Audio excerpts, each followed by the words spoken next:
अच्छा जी, क्रिस्टबल के बारे में पहले तो देख लेते हैं टेक्स्ट पढ़ने से पहले कि ऑब्वियसली अभी जैसे मैंने आपको बताया कि एक लड़की है, क्रिस्टबल नेम, एक इनोसेंट लड़की है, एक वर्चुअस गर्ल है, डॉटर है सर लियोलाइन का, जिसका एक एनकाउंटर होता है, ठीक है, किसके साथ? जर्डीन के साथ। One night while playing in the woods, praying in the wood for her fiance, she was startled by an other distressed lady who called her Sir Geraldine। ठीक है, ये इसका एनकाउंटर होता है। अगेन थीम ऑफ, जिसे कहना चाहिए, theme of prayer again here. और एक और थीम इसके अंदर आती है, वो थीम ऑफ इमोशंस है। इसके अंदर मोस्टली जो उसने दिखाया है वो इमोशंस दिखाए हैं। इवल वर्सेस गुड दिखाया है, और क्रिश्चियनिटी वर्सेस जो है इसके अंदर सेक्सुअलिटी दिखाया है। यहाँ पे देखें, TISS the middle of night bye castle clock.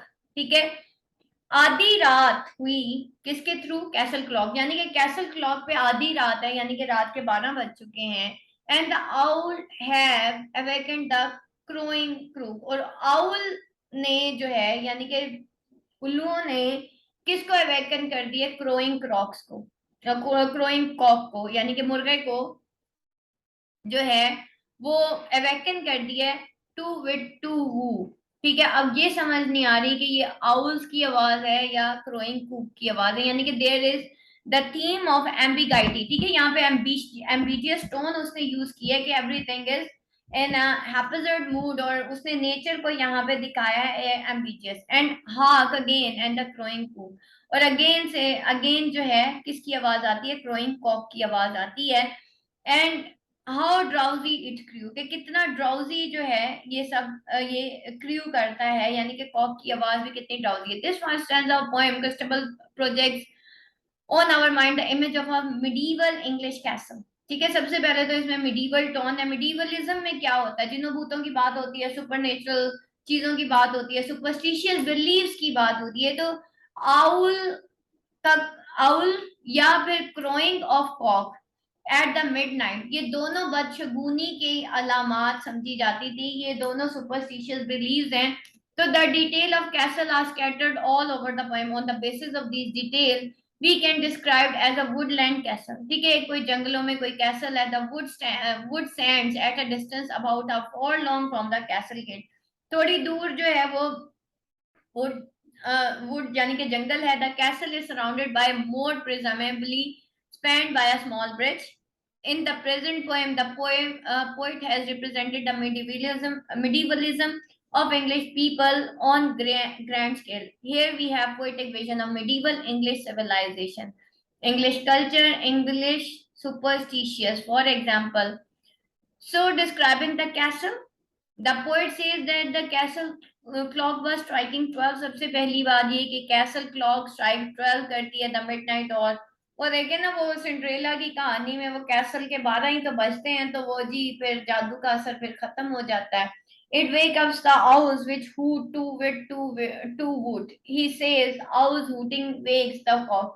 वो कहते हैं ये owls जिस तरीके से टू विट टू वूट कर रहे होते हैं, इससे कॉक्स जाग जाते हैं। And presently it crows very drowsy, और कॉक क्योंकि इनकी आवाज है, तो वो कॉक बड़े ड्राउजीली जो है उनकी आवाज आती है, क्रो करते हैं। Then the very first line of the poem is full of action and creates suspense to make the reader aware that this is really going to be great poem। उसके बाद क्या है? Sir Leoline the baron rich. ठीक है, अब वो जो sir लियो line होते हैं, जो वहां का एक बैरन होता है, बहुत अमीर कबीर वेल्दी बैरन होता है टूथलेस मैस्टिफ विच। उनके पास क्या होती है? टूथलेस मैस्टिफ, बड़े कुत्ते को कहते हैं। ठीक है, मैस्टिफ विच, उनके पास एक मैस्टिफ विच होती है। From her kennel beneath the rock she maketh answer to the clock. अब वो जो है beneath द क्लॉक जो है आंसर करता है, वो जो बिच होती है वो उस क्लॉक को आंसर करती है। 4 for the quarters and 12 for the hours, ever and aye by shine and shower, 16 short howls not over loud. और वो क्या करती है? 16 शॉर्ट हाउल्स करती है, यानी कि वो जो कुतिया होती है, वो जो बिच होती है, वो जो है ओवर लाउड तो नहीं होती उसकी आवाज, लेकिन वो 16 शॉर्ट हाउस जो है वो बाय शाइन एंड शॉर्ट जो है वो जवाब देती है, लेकिन वो भी इतने लाउड कोई नहीं होते। सम से she sees my lady shout, और कुछ लोग ये कह रहे होते हैं कि शायद वो she sees my lady shout, कि शायद ये मेरी लेडी का shout है। From line 6 to 13, the poem informs us the castle owner, the rich baron, has a toothless mastiff bitch. She lies in her kennel beneath the rock. अब यहाँ पे देखें, टूथलेस मैसिव विच की बात हो रही है, लेकिन उसके लिए शी यूज हो रहा है, हालांकि एनिमल के लिए इट यूज होता है। इट मीन्स के उसको पर्सोनिफाई कर दिया गया है। With the clock strike off quarter after 11 PM she halls 12 time, 12 दफा वो हाउल करती है। वेयर इट इज रेनी और moon light she always make 16 halls from 11 to 12 which are short and moderately loud. The poem further says that some people of the castle say that at that time she perceived Lady Leoline ghost. हो सकता है कि उसने कोई Lady Leoline का ghost देखा हो, that keeps wandering here and there in the castle. As we know that Coleridge is well known for creating supernatural element through his poem, and this very quality of poem is best depicted when he talks about the howling of the she bitch that gives an answer to the clock each strike. Her strike पे वो clock को answer देती है। Is the night chilly and dark? क्या वो night chilly और dark थी? The night is chilly but not dark. और वो खुद ही जवाब दे रहा है कि नहीं, chilly तो थी लेकिन dark नहीं थी। The thin grey cloud, अब क्यों dark नहीं थी? क्योंकि वहां पे thin grey cloud जो है वो spread on high in the sky, यानी कि it covers not hides the sky. Sky को कवर तो किया हुआ था लेकिन स्काई को हाइड भी नहीं किया हुआ था। यहाँ जक्सटापोजिशन वो यूज कर रहा है, यानी कि opposite words. The moon is behind at the full, ठीक है, मून पीछे था और फुल था। And yet she looks both small and dull, और वो जो है स्मॉल और डल नजर आ रही थी। The night is chill, the cloud is grey, it is the month before the month of May, और ये जो है मंथ ऑफ मे था। और मे में क्या होता है, स्प्रिंग आती है, and the spring come slowly up this way.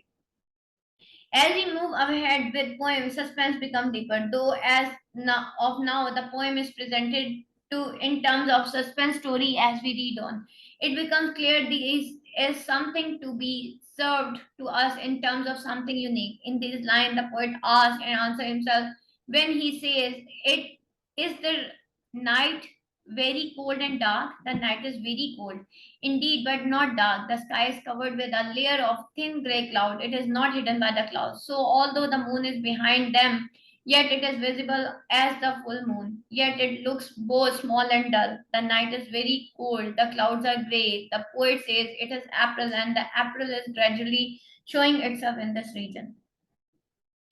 The lovely lady क्रिस्टबल। अब बात शुरू होती है क्रिस्टबल की। ये तो अभी पहले हमने नेचर को थोड़ा सा देख लिया कि जी नेचर क्या कर रही थी उस टाइम, जबकि बेचारी वो लवली क्रिस्टबल जो है, जिसका बाप उससे बहुत प्यार करता है, what makes her in would so let, क्या ऐसी चीज थी कि क्रिस्टबल इतनी रात को जो है वो जंगल में क्या कर रही थी, a furlong from the castle gate, और इतनी दूर वो कैसल के गेट से आखिर क्यों निकली थी। She had dreams all yesterday night. वो क्या था कि पिछली गुजरी या रात में उसने क्या ख्वाब देखा, of her own betrothed night, अपने ही betrothed night को, यानी कि जिसके साथ उसकी मंगनी हुई होती है। And she in midnight will pray, कि वो आधी रात को उसके लिए प्रे करेगी, for the weal of her lover that's far away, अपने लवर के लिए, उसकी जिंदगी के लिए, दैट फॉर अवे जो कि उससे बहुत दूर चला गया। Here we come in front of the lead character of the poem, describe her, that the poet says Christabel is a lovely young lady. Her father, Sir Leoline, loves her very well. But what brings her midnight into the wood about furlong from the castle gate? The poet further says that she had dreamed of her lover night at the while she was asleep last night. So she has come into the wood at midnight in order to pray for the well being of her lover who is far away in a distant land. Let me tell you here the introduction of the main character of the poem, named Christabel, is brought to us of sudden, and in the following poem says, She stole along, she nothing spoke. ठीक है, एकदम से वो क्या हो जाती है, शशदर रह जाती है, कुछ नहीं बोल पाती। The sigh she heaved were soft and low. ठीक है, और वो जो सांसें उसको चढ़ी होती हैं वो बहुत सॉफ्ट एंड लो होती हैं। And not was green upon the oak, but most and rarest mosquito. और ना तो वो not was green upon the oak. Oaks भी उस वक्त जो है वो ग्रीन नहीं होते, बल्कि क्या होता है उसके ऊपर मोस होते हैं। और रेयर मोरस मोस आपको पता ही है, वो जो हरे रंग की काई होती है, और रेयरेस्ट मेस्लीटो होते हैं। She Niels beneath the huge oak tree. अब वो जो है ह्यूज ऑक ट्री के सामने जो है वो झुक जाती है, and in silence prayer she, और वो बहुत ही साइलेंटली प्रे करती है। She walks steadily and silently into forest. She also breathes softly and lowly on the oak tree. There is nothing green except the moss and mistletoe, a parasitic plant which grows rarely on the oak. The poet further says, having arrived beneath the huge oak tree, she kneels and prays silently in the above. The poet has made us familiar with Christabel, but there is yet to be revealed more. The lady sprang up suddenly, the lovely lady Christabel. It mourned as near can be, but what it is she cannot tell. On the other side, it seems to be of the huge, broad-breasted old oak tree. These lines are also read with surprising element, and in these lines also we come across surprising and suspense. As the poet himself says that suddenly the lovely Lady Christabel springs up, hearing a low sound of pain very close to her. But the poet says she does not understand what it is. It came to her from the other side of the huge, old oak tree. The night is chill, the forest bare. Is it wind that moaneth bleak? There is not wind enough in the air to move away the ringlet curd from the lovely lady's cheek. Through the above line, the poet describes about the surroundings, says that the night is cold, the forest trees are leafless. She asks herself whether it is cold and cheerless wind which made the moon. But to her surprise, the poet tells there is not wind enough to wave the curl of her hair lying on her lovely cheek. अच्छा जी, part one का analysis देख लेते हैं कि first stanza में क्रिस्टबल जो है हमारे माइंड पे एक मिडिवल कैसल का इमेज जो है वो पैदा करती है। और यहाँ पे ये देख लें पूरी वो जो है मतलब फर्स्ट जो स्टैंजा उसके अंदर सारा एक पोएटिक विजन है, एक इंग्लिश सिविलाइजेशन है और कैसल है। नंबर टू में जो है हम देखते हैं कि मे बी कोई लेडी लियोनलाइन का गोस्ट है, जिसकी बेस पे वो जो एक मैस्टिफ बिच होती है वो शायद वहां पे हमें उसकी हाउलिंग की आवाज आती है। और थर्ड स्टैंजा के अंदर हम उस चिली नाइट के बारे में देखते हैं कि वो किस तरह की चिली नाइट है जो कि मंथ ऑफ मे है। उसके बाद हम क्रिस्टबल के बारे में पढ़ते हैं कि किस तरीके से क्रिस्टबल जो है वो अपने घर से निकलती है और वो उस पर क्या करने गई है, वो वहां पे प्रे करने गई है। लेकिन जब वो वहां पे प्रे करती है तो वो जो है वहां पे उस ग्रीन जो उसका पहली बात ये कि वो किस तरीके से नील करती है, यानी कि झुक जाती है for prayer. On the other hand वहां पे वो जो ओक ट्रीज है वो किस तरह के हैं उसकी डिस्क्रिप्शन है। और फिर जो है जब वो वहां पे मौन करती है तो वहां पे कोई हवा नहीं होती बल्कि कुछ और होता है, जिसकी वजह से वो जो कि उसके लवली चीक्स को हिला रहा होता है, यानी कि there is no wind there बल्कि कुछ और है। Now let's see in the Christabel part two analysis के पार्ट टू में ऐसा क्या था। Each matin bell the baron saith knells us back to a world of death. और हर मैटिन बेल जो होती है, बैरन बैरन ने एक दफा कहा होता है कि भाई हर जो बेल होती है जो कि मिडनाइट में बजती है वो क्या करती है, हमें back to the world of death ले जाती है। These words of Sir Leoline first said, ये कभी सर क्योंकि वो बैरन होता है ना, सेठ यहाँ पे सैड को कहा जा रहा है कि उसने कभी ये कहा था सईद, ठीक है, ये पुरानी ओल्ड इंग्लिश में हम कहते हैं इसको। तो सर लियोलाइन ने कभी कहा था कि भाई अगर तो रात को 12 बजे कोई बेल बजती है ना, इसका मतलब है कि हम वर्ल्ड ऑफ डेथ की तरफ जा रहे हैं, या देयर इज सम। अब यहाँ पे again one more superstitious believe when he rose and found his lady dead. और ये वो 12 बजे थे जबकि वो उठा था और उसकी लेडी यानी कि उसकी बीवी की डेथ हो गई थी। These words earlier line will say many a morn to his dying day, ठीक है। और ये वर्ड्स जो है सर अर्लियर लाइन कहेंगे जब वो अपने मतलब आखिरी बेड पे होंगे। In the above stanza of second part the poet brings into scene the baron Sir Leoline, who says that each morning bell remind them that their life has been reduced by one day more and that they have traveled closer to death. ठीक है, रोज की एक morning bell जो है हमें death से close ले जाती है। और पोएट ये कहता है कि sir Leoline first said these word on the morning when he woke up to find his wife dead. उस वक्त उन्होंने ये वर्ड्स कहे थे जब उन्होंने अपनी बीवी को मरा हुआ पाया था। He will repeat these words almost every morning till his dying day. हर अपने मरते वक्त तक वो ये words repeat करते रहेंगे। Hence the custom and law began that still at dawn the sacristan who daily pulls the heavy bell, 540 beats must tell, between each stroke a warning knell, which not a soul can choose but hear, from Bratha head to Windermere. From such belief, the poet says, began the custom and tradition that the sexton who properly rings the heavy church bell must always fell 40 beats between any two strokes at dawn. Thus, the bell for morning prayer may be called a warning bell, which everyone from Bretha had to wander shall have to hear. वो कहता है कि ये from such believe, इसी believe से poet ये कहता है कि एक कस्टम और ट्रेडिशन चल पड़ी जो कि प्रॉपरली रिंग करता है इन हैवी चर्च बेल्स को, मस्ट ऑलवेज 45 बीट्स, जिसकी एटलीस्ट 45 बीट्स होनी चाहिए between two strokes and dawn. ठीक है, और ये जो बेल होती है the bell for the morning prayer must be called a warning bell, ये इसको एक वार्निंग बेल कहना चाहिए जो मॉर्निंग प्रेयर बेल होती है। एवरीवन फ्रॉम ब्रेथा हेड टू, यानी कि हर इंसान जो ब्रेथा हेड यानी कि इस जगह से दुनिया के इस कोने से उस कोने तक रहता है उस तक ये आवाज पहुंचनी चाहिए और मौत का एक पैगाम पहुंचना चाहिए। Saith Brassy the bard, so let it knell, and let drowsy sacristan still count as slowly as he can. There is no lack of such, I ween. I as well fill up the space between.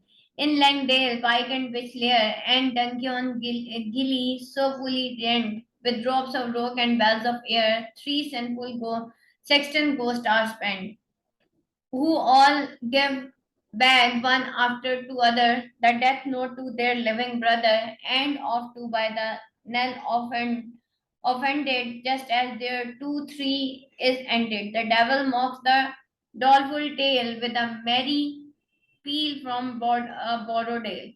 अच्छा जी, अब क्या होता है कि Bracy sir Leoline poet singer says that the morning prayer bell must be rung in that slow manner.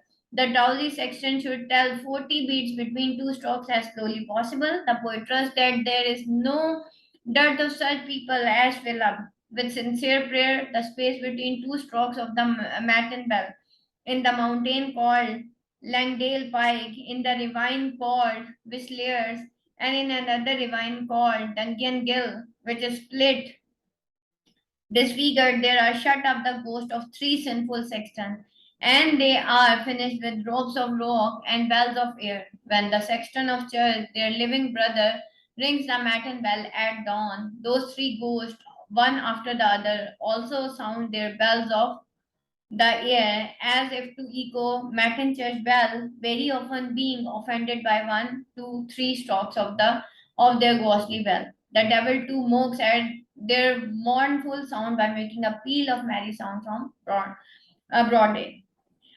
अच्छा जी, फिर अब क्या होता है द एयर इज स्टिल, अब जब ये बेल बजती है तो एयर स्टिल हो जाती है। थ्रू मिड्स and cloud the merry peal come ringing loud, और फिर अचानक से क्या होता है वो जो एयर जो है वो स्टिल हो जाती है थ्रू मिस्ट एंड क्लाउड, वो मिस्ट एंड क्लाउड जो है वो रुक जाते हैं। The merry peal comes ringing loud and Geraldine shakes off her head, अब जेरल्डीन उठती है, ठीक है, and rises lightly from the bed, और वो अपने बेड से उठती है। He further says that, well, this is the matin bell has rung, the wind is motionless, अब wind motionless हो गई है। The peal of devil's merry sounds come from Broadale, ठीक है। अब क्या होता है कि वो जो पील ऑफ डेवल है, यहाँ पे Mary peal come ringing loud है, अब यहाँ पे डेवल्स पील की बात हो रही है, वो ब्रॉडेल ringing loud through mist and cloud आता है, और Geraldine cast off her frightening appearances and rises from her bed lightly. Vera puts on her silken vestments white and tricks her hair in lovely plight, and nothing doubting of her spell awakens the Lady Christabel. अच्छा जी, sleep you sweet lady Christabel, I trust you have rested well. ठीक है, अब Geraldine क्या करती है, वो then puts on her white silken dress and combs her hair in a lovely pattern. Then, being assured of power of her beauty spell, she wakes up Lady Christabel with words. Sweet Lady Christabel, are you still asleep? I think you have rested well. ठीक है, वो जो उसने सुलाया होता है क्रिस्टबल को, वो अब उसको उठाती है। And क्रिस्टबल awoke and spied the same lady who lay down by her side, or rather say the same whom she raised up beneath the old oak tree. ठीक है, जिसको उसने उठे देखा था उस ओल्ड ओक ट्री पे। raised up beneath the nay fair yet more fair, जो कि अब उतनी फेयर नहीं है, येट मोर फेयर जितनी वो फेयर हो सकती, यानी कि उसको वो उस वक्त तो ओक ट्री पे, ओल्ड ओक ट्री पे जब ये मिली थी तो वो तो उस वक्त फेयर थी, लेकिन अब नहीं है, यानी कि ये कोई करप्टेड खातून है। For she belike had drunken deep of all the blessed of sleep, and while she spake, her looks, her hair, such gentle thankfulness declare, that so it seemed her girded best grew tight beneath her having breath. Sure, I have sinned, said Christabel. Now heaven be praised if all be well. And here we see Christabel waking up as the beautiful lady wakes up. She found the same lady that slept beside her all night, or rather, the same lady that has to rise beneath the old tree. What was striking, the lady seemed to Christabel more beautiful, much more beautiful than she seemed last night. For probably she had imbibed the happy effect of sleep, deep sleep well, and while she spoke, her undergarment fastened with the bell seemed to grow tighter under the her having breath. And in low, faltering tones, yet sweet, did she lofty lady greet, with perplexity of mind as dream too lively leave behind. अब क्या होता है, इस इतनी flattering tones के साथ जो कि बहुत स्वीट होती है, did she the lofty lady greet, क्या वो लॉफ्टी लेडी उसको ग्रीट करती है with such perplexity of mind, एक परप्लेक्सिटी कंफ्यूज्ड माइंड के साथ, as dream too lively leave behind, जैसे वो जो ड्रीम है वो बहुत पीछे रह गया। So in above extract, Christabel said to herself, surely I have committed a sin to think that she is wicked. I should be thankful to God now that all is well. Christabel then greeted the tall lady in a low, faltering but sweet voice. Yet her mind was still in state of such bewilderment as is left behind by too much vivid and impressive dream. So quickly she rose, quickly arrayed her maiden limbs, and having prayed that he who on the cross did groan might wash away her sins unknown, she forthwith led fair Geraldine to meet her Sir Leoline. Now Christabel got up quickly and put on her dress to cover her maiden body in no time. Then she prayed to Jesus Christ, who died groaning on cross, that he might wash away her sins committed unknowingly. Thereafter she immediately took fair Geraldine to her father Sir Leoline. The lovely maid and lady tall are pacing both into the hall, and the pacing on through page and groom enter the baron presence room. अब क्या होता है, in this part, the lovely maid Christabel and the lady Geraldine both entered the hall. Then walking through the body servants and servants in the charge of horses, they entered the baron presence room. Baron rose, and while he pressed his gentle daughter to his breast with cheerful wonder in his eyes, the Lady Geraldine espies, and gave such women to the same as might best beseem to so bright a dame. Here the baron stood up to see them, and took his gentle daughter into his arms. He also looked at Geraldine with cheerfulness and wonderful. He also gave her such a hearty welcome as was suitable for such a bright lady. But when he heard the lady's tale, and when she told her father's name, why vex Sir Leoline to so pale, murmuring over the name again, Lord Roland, the walks of Triermain. But when he heard Geraldine tale and was told her father's name, Sir Leoline grew pale, and several times murmured to himself her father's name, Lord Roland, the walks of Triermain. वो उसको बताती है अपने father का name, ठीक है, कौन था वो, लॉर्ड रोलैंड था।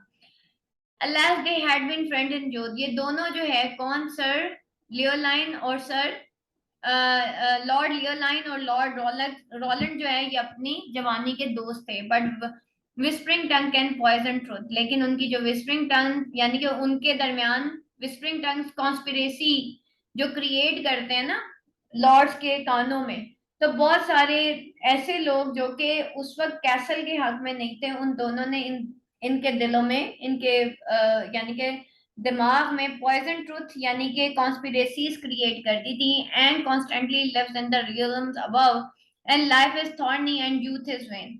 और इस वजह से उन तमाम डिस्प्यूट्स की वजह से उनकी लाइफ थॉर्नी हो गई, यानी कि उनकी फ्रेंडशिप जो है वो दुश्मनी में बदल गई, एंड यूथ इन वेन, और उनकी जवानी जाया हो गई।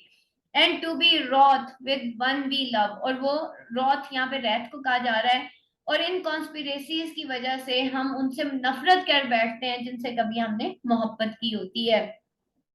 Dose work like madness in brain, और फिर क्या है कि इस तरह से हमारे दिमागों में जो है मैडनेस भर जाती है, पागलपन भर जाता है, जब हम उन लोगों से नफरत कर बैठते हैं जिनसे कभी हमने मोहब्बत की होती है। Now Sir Leoline sadly remembered that he and Lord Ronald had been friends in their youth, but whispering tongue of backbiters can poison true friendship. So constantly in friendship can be found only in heaven above. ठीक है, तो अच्छी friendship हमेशा haven में ही मिल सकती है। Here on earth life of friendship is full of thorns and period of youth is also full of pain. So to be angry with our friend whom we love works like madness in our mind, and thus is change as I divine, और फिर ये सब कुछ change हो गया as I divine with Roland and Sir Leoline. Each spake words of high disdain, दोनों ने एक दूसरे से बहुत बदअखलाकी की, and each spake words of high disdain and insult to his heart best brother, और बेस्ट फ्रेंड के साथ उसके हार्ट बेस्ट ब्रदर के साथ उसने बहुत बुरा सलूक किया या बहुत बुरा बोला, इंसल्टेड वर्ड्स यूज किए। दे पार्टेड, वो ऐसे दूर हुए कि फिर कभी मिल ना सके।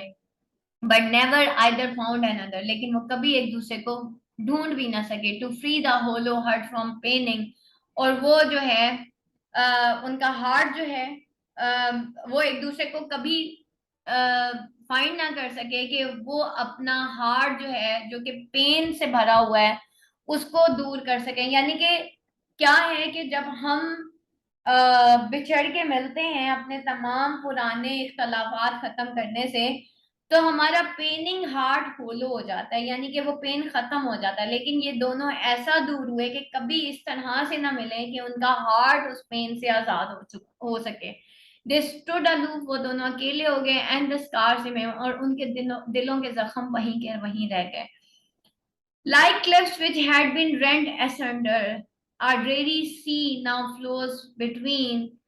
अब क्या है, अब वो कहता है उन क्लिफ्स की तरह जो कि कभी that had been rent asunder, जो कि कभी जो है that had been rent asunder, जो कि कभी तबाह हो चुकी थी। एक ड्रेरी सी now flows between, एक ड्रेरी सी है, ड्रेरी यानी कि तूफानी समंदर है जो कि अब इन दोनों के दरमियान मौजूद है। ठीक है, ये दो क्लिफ्स हैं जिनके दरमियान में अब एक बहुत बड़ा ड्रेरी तूफानी समंदर है। यानी कि ये समंदर क्या है, ये वो इमोशंस हैं जो कि दो दोस्तों के दरमियान चल रहे हैं, और वो मोहब्बत है जो कि नफरत में बदल चुकी है। But neither heat not frost not thunder shall wholly do away I ween, लेकिन ना तो कोई हीट, ना कोई फ्रॉस्ट, ना कोई thunder, shall wholly do away, ये नफरत नहीं अब दूर कर सकता आई वीन। ठीक है, मैं बता रहा हूं, the marks of that which once had been, वो मार्क्स जो कभी हुआ करते थे उनको अब कोई भी नहीं धो सकता, ना तो वो कोई हीट, ना फ्रॉस्ट, ना थंडर। ठीक है, ना तो उन मार्क्स को दूर कर सकते हैं, ना उन मार्क्स को धो सकते हैं। आई वीन यानी कि मैं मतलब कसम खाता हूँ। ठीक है, in this extract as the poet guesses the same thing happened with lord Roland, Dusser, and Sir Leoline. Each of them spoke words of high disdain to other. His best friend had thus insulted him. Then they parted from each other, never to meet again. Later, neither of them saw the other to empty their swaying heart of painful complaint it was filled with. They kept themselves away from each other like two rocks that has been separated from each other by a rift. ठीक है, एक rift के तौर पे दो rocks जो कि बहुत अपने एक दूसरे से दूर है. Each retained the mark of spiritual injury other had inflicted upon his soul. Now a dreary sea of great dislike flowed between them, yet he thinks marks of old friendship still exist upon the soul of each of them. Add neither heat nor frost nor thunder of dislike can remove those marks of old friendship completely. ठीक है, ये जनाब आप लोगों की आज की जो पोएम है. अब इसमें बेसिकली थीम आप देख लें कि क्या है. सबसे पहले थीम ऑफ रिवेंज है. ठीक है, सबसे पहले यहाँ पे देख लें कि एक मैसेज है. Again there is a message. ठीक है, मैसेज यहाँ पे एंड पे यही होता है कि जी वो जो जागती है जर्ल्डाइन, और वो अचानक से जब वो बताती है कि भाई वो किसकी बेटी है, तो वहां से फिर सर लियोलाइन को याद आता है कि हाँ उसका एक दोस्त था, और वो दोस्त था जो कि उसका बेस्ट फ्रेंड था. और कुछ ऐसी कॉन्स्पिरेसीज थी, कुछ ऐसी बैक बाइटिंग्स थी, कुछ ऐसी हिपोक्रेसीज थी जिसकी वजह से उनकी इतनी अच्छी दोस्ती जो है वो नफरतों में बदल गई. तो बेसिकली यहाँ पे एक स्ट्रॉन्ग मैसेज है कि इंसान को जो है अपने इमोशंस को कंट्रोल में रखना चाहिए. इतना भी बुरा नहीं बोलना चाहिए कि दोस्तियां ऐसी टूटें कि फिर कभी जो है मिल ना सके. तो that is basically the message of the poem. यहाँ पे कोई क्वेश्चन? Nausheen, any question?